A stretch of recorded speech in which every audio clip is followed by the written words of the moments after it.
D'abord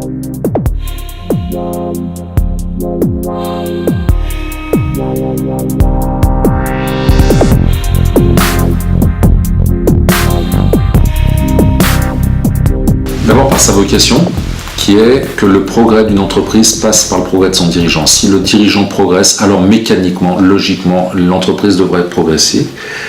À l'APM, on cherche à tirer le maximum d'enseignements d'un collectif pour se l'approprier, le mettre en œuvre dans sa propre entreprise.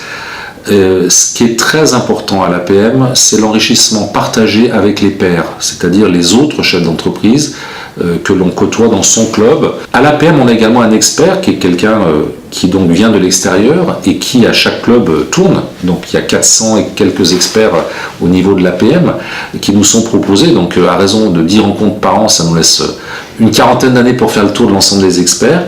L'idée est que cet expert apporte sa connaissance, sa science dans son domaine d'excellence, dans son domaine d'expertise, mais ce n'est jamais top-down, c'est-à-dire que l'expert n'est pas là pour délivrer sa science, il est là pour nous faire réfléchir et nous faire partager des problématiques en fonction du sujet qu'on a choisi de traiter avec lui. Dans chaque rencontre APM, j'essaie de tirer une idée, et cette idée, je vais tenter de la mettre en œuvre dans mon entreprise dans le mois qui suit la séance APM. Moi, je leur fais un retour à chaque séance APM, le comité de direction qui suit. Donc, je leur explique justement quelle est telle tonne de l'expertise, quelles sont les quelques notes. Je ne suis pas un grand écrivain, c'est-à-dire j'écris peu de choses, mais les choses que j'écris, c'est celles qui me marquent, c'est celles qui sont importantes. Ça peut être des maximes, ça peut être des phrases, ça peut être des idées, ça peut être d'éventuelles prochaines étapes. Et à chaque fois, je leur soumets ça. Et je leur dis, est-ce que vous partagez la même idée que moi? Est-ce que vous pensez que l'idée que j'ai retenue, c'est la bonne pour notre entreprise?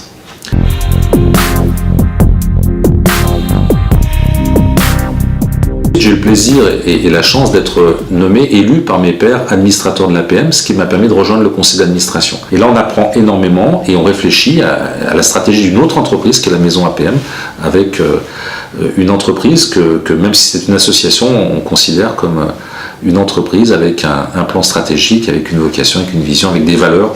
Les valeurs de l'APM sont extrêmement importantes, les valeurs de bienveillance, les valeurs d'humilité, les valeurs qui, par exemple, vous voyez, c'est être ambitieux pour son entreprise, mais être humble à titre personnel.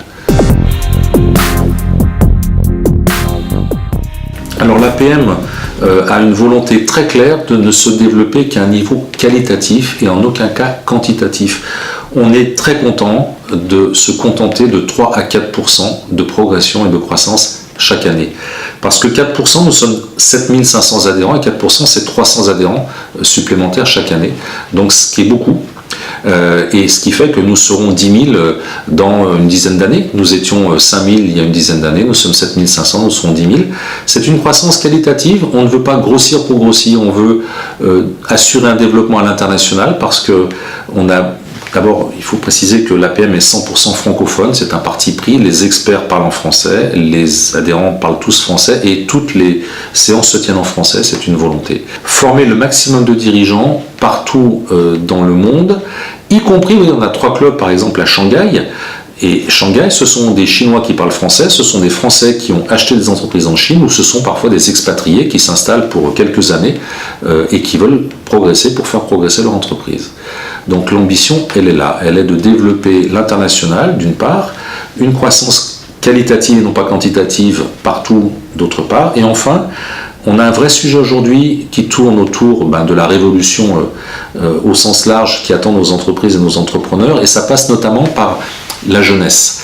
Et nous avons l'ambition que dans chaque club APM, il y ait au moins un jeune de moins de 30 à 35 ans, parce qu'ils apportent un éclairage absolument extraordinaire sur les nouvelles méthodes de travail, le sens que l'on peut donner à une entreprise. C'est très surprenant de voir à quel point la génération Y et la génération Z qui arrive bientôt dans l'entreprise pose des conditions absolument étonnantes. On est dans des périodes de chômage, dans des périodes assez critiques en termes d'emploi.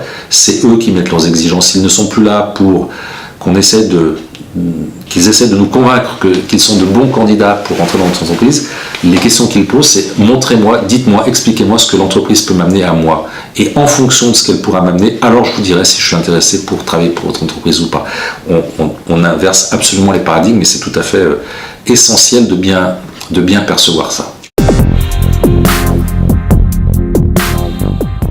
Ça veut dire que le dirigeant qui ne donne pas de sens à l'histoire de son entreprise, à la mobilisation de l'ensemble des collaborateurs pour un projet bien compris, un projet éthique, un projet sain, un projet humaniste, un projet écologique, l'entreprise qui demain ne regardera pas tout ou partie de ces problématiques-là risque d'être rapidement rayée de la carte. Plus que la vision, c'est le sens que les jeunes recherchent, parce qu'on peut avoir une vision, Monsanto a une vision autour des produits chimiques, autour des pesticides. C'est une vision, elle est non discutable, elle est pertinente, c'est une vision. Après, est-ce que ça a du sens par rapport à l'attente des citoyens de ce monde? Ça, c'est un autre débat.